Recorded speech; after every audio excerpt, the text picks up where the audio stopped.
आज हम अपना अगला लेक्चर स्टार्ट करते हैं जिसके अंदर हम नेक्स्ट न्यू चीज़ें सीखेंगे मजीद। एज लाइक जिस तरह लास्ट आपने इमेजेस लगाना सीख ली है, style sheet, external style sheet, internal style sheet, inline style आपको लगाना का आइडिया हो गया। मेरी आप सबसे यही रिक्वेस्ट है कि आप अगर साथ साथ प्रैक्टिस करते रहेंगे तो that will be so easy for you to remember everything. आपने अगर उसकी प्रैक्टिस नहीं करनी, जस्ट आपने सुना है और देखा है लेकिन प्रैक्टिस नहीं की है, तो वो आपकी मेमोरी लो मेमोरी होगी, लेंथी नहीं होगी, उसकी इतनी लाइफ नहीं होगी, उसकी लाइफ बहुत थोड़ी होगी कि आपने अगर प्रैक्टिस नहीं की साथ। जिस तरह एक होता है ना कि आपने कोई भी अगर चीज सीखनी है, खासतौर पर मैथ को, तो मैथ को आपने जितना ज्यादा दोहराना है उतना ज्यादा आपको मैथ आएगा। तो यही ये आपने जितना ज्यादा कोड करना है, लिखना है, इससे आपको ना काफी चीजें, न्यू चीजें सीखने को मिलेगी। जिस तरह हम एक काम करते हैं तो एक काम करने के डिफरेंट मेथड्स हैं, किसी के 2 मेथड्स हैं, किसी के 5 हैं, किसी के 6 हैं, मतलब इस तरह डिफरेंट मेथड्स हैं। तो इससे आइडिया हो जाता है कि आपने प्रैक्टिस ही आपको बताती है कि हम किस जगह पे कौन सा मेथड इस्तेमाल कर सकते हैं। So let's start with our first topic. हमारा आज का पहला टॉपिक है फैब आइकॉन। अब अगर आपको याद हो तो जब मैंने आपके साथ डिस्कस किया था फर्स्ट डे के अंदर, तो मैंने आपको बताया था कि यार ये एक आइकन जो है टैब के ऊपर नजर आता है, ये होता है फैब आइकन। जो ये टैब के ऊपर ये नाम लिखा हुआ है, ये टाइटल हमने पढ़ा था, और ये है जी का जो आइकन नजर आ रहा है, ये है फैब आइकन। अब हमने देखना है कि फैब आइकन लगाते कैसे हैं। पहले सबसे पहले इसकी जरूरत ये है कि इससे पता चल जाता है कि आपकी एक यूनिक आइडेंटिटी शो हो जाती है टैब के ऊपर। जस्ट एक सिंपल से आइकन से लोगो का आपका आइकन बन जाता है और आइकन से आपकी आइडेंटिटी शो हो जाती है कि ये कौन सी वेबसाइट है।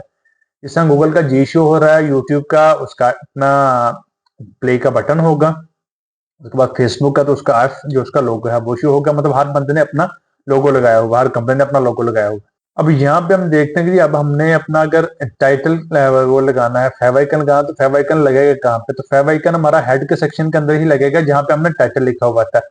तो टाइटल से नीचे हम यहाँ पे लिंक ऐड करेंगे एज लाइक जिस तरह हमने स्टाइल शीट का ऐड किया था। इसकी आ जाएगी simple image slash x dash icon आ जाएगी, एंड उसके बाद रिलेशन जो होगा इसका आइकन होगा। वो स्टाइल शीट ऐड नहीं कर रहा है, अगर स्टाइल शीट ऐड करते तो उसका रिलेशन स्टाइल शीट होना था। अगर हम इसके अंदर आइकन ऐड कर रहे हैं तो उसका हमने आइकन का रिलेशन भी बताना है कि इसका रिलेशन है कौन सा। और इसके अंदर लिंक प्रॉपर वैसे ही लगेगा जैसे हमने स्टाइल शीट का लिंक लगाया था कि सबसे पहले हमारा एसेट्स का फोल्डर जहां हमारे हमने अपने डायरेक्टरी को एक्सेस करना है, देन आगे इमेजेस का फोल्डर है, देन एक इमेज मैंने डाउनलोड करके रखी हुई है images.png के नाम से। आप कोई भी इमेज यहाँ पे रखकर अपना आइकन लगा सकते हैं। अब सिंपल हम अपना पेज रिफ्रेश करते हैं, सबसे फाइल को ओपन करते हैं पहले। अब ये हमारा यहाँ पे आइकन आ गया, दैट मीन्स कि हमने 5 आइकन लगा लिया। अब हमारे प्रोजेक्ट में जो भी एक 5 आइकन अगर कहीं भी हमें जरूरत पड़ती है 5 आइकन लगाने की तो हम इजिली लगा सकते हैं। आज का हमारा नेक्स्ट टॉपिक है page title. Page title: every web page should have a page title to describe the meaning of the page. अब जिस तरह फैब आइकन है, fab icon is small image displayed next to the page title in the browser tab के browser tab के next show होता है। और page title have a every web page should have a page title like page title to describe the meaning of the page के page के meaning को बताने के लिए, मतलब हर पे आपका पेज है, फॉर एग्जांपल आपका अबाउट अस का पेज है तो अबाउट अस का पेज का टाइटल सेपरेट होगा, कॉन्टैक्ट अस का पेज है तो कॉन्टैक्ट अस के पेज का टाइटल सेपरेट होगा, होम पेज है तो होम पेज का टाइटल सेपरेट होगा, अगर आपका ई कॉमर्स स्टोर है तो शॉप का पेज है तो शॉप का टाइटल एक सेपरेट होगा। इसमें आपकी लैंग्वेज भी मैटर करती है। अगर आपने इंग्लिश के अंदर है तो आपने अपनी लैंग्वेज इंग्लिश रखनी है, अगर आपकी लैंग्वेज उर्दू है, अरबी है, फ्रेंच है, डच है, जो भी लैंग्वेज है वो आपने उस लैंग्वेज के अंदर अपने, ये जो भी आपके रिक्वायर्ड है, क्लाइंट आपको जो भी प्रोवाइड करता है, ये नहीं करना है कि आपका टाइटल इंग्लिश के अंदर हो और बाकी कंटेंट चेंज हो। तो ये एक अच्छी अप्रोच नहीं मानी जाती। टाइटल सिर्फ आज हम रिवाइज ही कर रहे हैं कि जिस हमने ये टाइटल लगाया था, दिस इज प्रोजेक्ट 1। अब इसके अगर हम आउटपुट देखते हैं तो यहाँ में हमारे पास दिस इज प्रोजेक्ट 1, यहाँ पे टाइटल की आउटपुट पहले आ रही है क्योंकि हमने ये जैसे ही कोड स्टार्ट किया था साथ ही हमने इसका टाइटल पढ़ लिया था। अब नेक्स्ट टॉपिक है हमारा लिस्ट। कि आपने कोई भी डाटा है उसको प्रॉपर फॉर्मेटिंग के अंदर नीचे शो करवाना, मतलब बुलेटेड फॉर्म के अंदर शो करवाना है या नंबरिंग के फॉर्म के अंदर शो करवाना है। HTML lists allow web developers to group a set of related items in the list। कि आपने जिस तरह फॉर एग्जांपल आप टाइप्स बताते हैं किसी भी चीज को, तो आपने नीचे बुलेटेड पॉइंट्स बना देते हैं। अब इसके अलावा आपने किसी की डेफिनेशन, उसकी टाइप्स बतानी है, फिर उसके बाद उसकी कैरेक्टरिस्टिक्स बतानी है, कोई भी चीज है एडवांटेजेस डिसएडवांटेजेस बतानी है, तो उसके अंदर आपने बुलेटेड पॉइंट के अंदर ही बताना है कि इस चीज को अगर इस्तेमाल करना तो इसके ये अच्छे पॉइंट्स हैं, इसका गुड यूज या एडवांटेजेस ये हैं, और बैड जो उसकी खराबियां हैं, डिसएडवांटेजेस हैं, वो ये हैं। तो उसके लिए हमारी लिस्ट के अंदर दो टाइप की लिस्ट होती हैं। Number one is bullet order list और number second is unorder list. Order list के अंदर ये है कि सिंपल आपने कोई भी लिस्ट बनाई है तो उसके ऊपर आपके अगर पॉइंट के अंदर मेंशन है कि this is point number 1, then second, then third, then fourth, then fifth, इसका वो प्रॉपर मेंशन होता है। और उसके बाद अगर आपने किसी को बताना भी है तो आपने सिंपल ये कहना कि रेट द पॉइंट नंबर 10, कि आप पॉइंट नंबर 10 रेट कर लें, तो वो डायरेक्ट वहां पर पहुंच जाएगा। अनऑर्डर लिस्ट के अंदर ये होता है कि वहां डॉट लिखा होता है उसके साथ, उसके अंदर नंबरिंग मेंशन नहीं होती, तो जिसकी वजह से हमें पता नहीं चलता है कि पॉइंट नंबर 1 कौन सा है, लास्ट कौन सा है, मिडिल कौन सा है, तो हमें अपने अंदाजे के हिसाब से देखना पड़ता है। तो अब अगर इसको देखें तो इसके अंदर सिंपल यही है कि अगर आपने ऑर्डर लिस्ट लगानी है तो उसके लिए OL का टैग इस्तेमाल होता है। ये भी एक पेयर टैग है कि इसका स्टार्टिंग टैग और एंडिंग टैग ये अलग क्लोज होगा। ये एक पेरेंट टैग भी है कि इसके अंदर LI का टैग आएगा लिस्ट बनाने के लिए। ठीक है, this is order list number 1। ठीक है, 2 and 3 4 5। अब हम इसकी आउटपुट चेक करते हैं। तो यहाँ पे ये उन्होंने बुलेटेड पॉइंट्स के अंदर दे दिया। अब ये देखेंगे तो लेफ्ट साइड पे एक स्पेस भी दी हुई है कि ये लेफ्ट साइड थोड़ा सा ताकि एक वो क्या कहते हैं, एक अलग सी चीज नजर आए आपको। एज लाइक जितना कोटेशन मार्क्स के अंदर कुछ चीज प्रोमिनेंट करते हैं तो वो है ताकि कोई ना कोई डिफ्रेंशिएशन तो होनी चाहिए इसके अंदर, ताकि जो भी आपका प्रीवियस पैटर्न चल रहा है उसके अंदर पता चले कि इसके अंदर कोई चीज यूनिक है, कोई चीज न्यू आपने ऐड की हुई है। ये बुलेटेड पॉइंट्स हैं।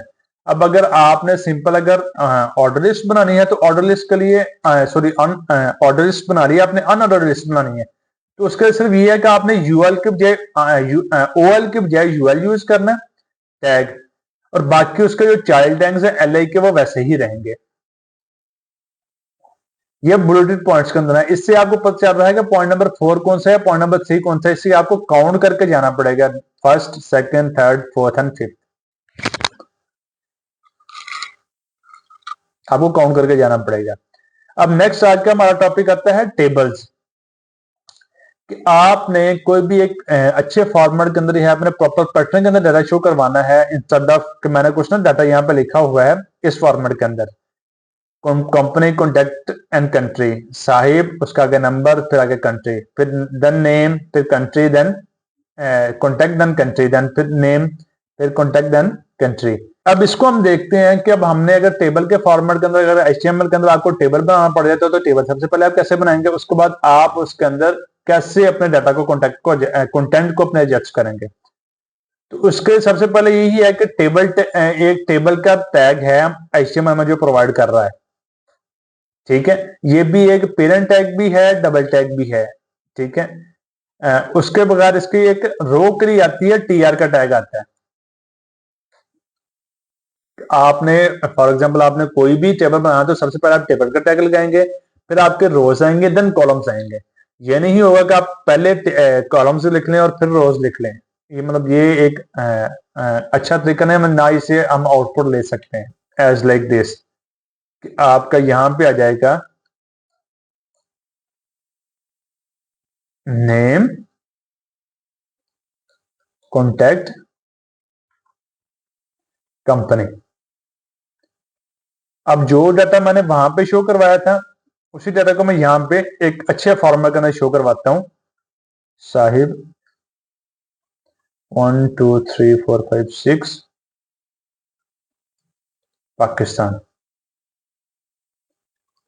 अनस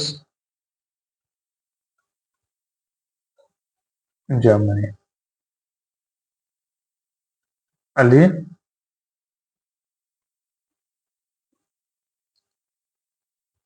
यूके। मतलब ये मैंने एक डाटा शो करवा दिया। अब ये है कि अभी देखेंगे इसका ना कुछ पैटर्न बेहतर हो गया, लेकिन अभी भी हमें कंटेंट जो है वो हमारा हमें अच्छा नहीं लग रहा है। इसका ये है कि हमारी जरूरत है कि यहाँ पे कम से कम इनकी बॉर्डर्स कुछ ना कुछ तो डिफरेंशिएट होना चाहिए कि पहला कॉलम कहाँ खत्म हो रहा है, उसके बाद दूसरा कॉलम कहाँ से शुरू हो रहा है, उसका क्या तरीकाकार है। तो उसके लिए हम इसको बॉर्डर असाइन करेंगे, और बॉर्डर हम असाइन करेंगे उसके अंदर स्टाइल शीट के अंदर। यहाँ पहले मैं टीडी को कॉल करता हूँ, इसको मैं बताता हूँ जी बॉर्डर। हाँ, अब इसके अंदर से आपको बॉर्डर लगाना भी आ जाएगा। बॉर्डर सबसे पहले हम उसकी वजह देंगे कि इसकी विड्थ कितनी होनी चाहिए, इसकी मोटाई कितनी होनी चाहिए। बॉर्डर होगा हमारा जी 1px, आपने 2px करना तो आप 2px कर दें। देन नंबर आएगा हमारा, फिर इसकी टाइप कौन सी होगी। चलो टाइप हम CSS में जाकर डिस्कस करेंगे। सिंपल आप अभी यही याद रखें, solid and then 2px solid, and then आगे हमने इसका कलर देना, हम कहते हैं जी ब्लैक, सिंपल। यू उसने प्रोवाइड कर दी।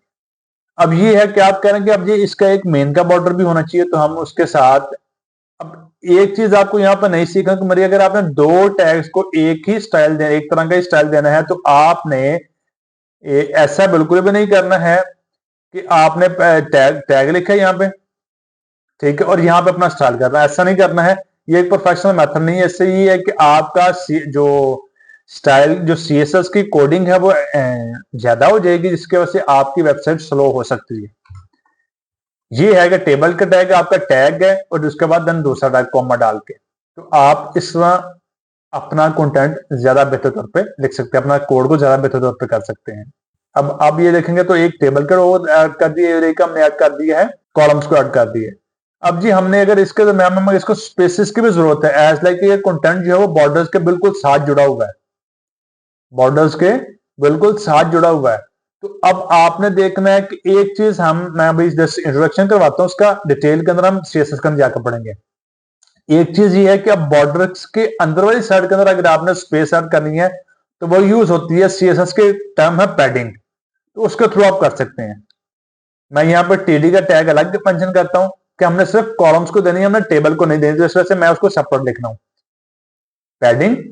देन मैं यहाँ पे बता दूं जी 5px, सिंपल, ये कॉलम्स का साइज इंक्रीज हो गया। अब अगर हम नेक्स्ट चलें तो क्या हमें जरूरत पड़ सकती है कि जी हम बताएं कि जी ये हमारी हेडर सेपरेट है टेबल के, देन उसका कंटेंट सेपरेट है। तो उसके लिए सिंपल ये है कि TD के साथ ना एक हेडिंग के लिए हमारे पास ना एक उसका टैग है HTML का, चाइल्ड टैग या टेबल के टैग का, टेबल एलिमेंट का एक चाइल्ड टैग है TH, ठीक है। उससे सिर्फ ये होगा कि जिस तरह आपने देखा था कि टेबल्स के अंदर, और जिस तरह आपने देखा था कि आपने हेडिंग लिखी थी, तो हेडिंग के अंदर आपको उसका ना थोड़ा सा बोल्ड था कंटेंट, तो इस तरह ये भी होगा कि इसका भी हेडर थोड़ा सा बोल्ड होगा। अब ये देखें, नेम कॉन्टेक्ट ये बोल्ड हो गया। अब आपने देखा कि इसके साथ ही इसका वो जो बॉर्डर है वो खत्म हो गया है। तो आपने आपने जो इसका बॉर्डर लगाया था, बॉर्डर लगाया था TD के एलिमेंट को, TH को नहीं लगाया था। तो उसके लिए हम यहाँ पर TH का एक अलग से कॉलम, अलग से एलिमेंट इस्तेमाल करेंगे, इसके थ्रू उसको भी स्टाइल आ जाएगा। That's it for today, thank you so much.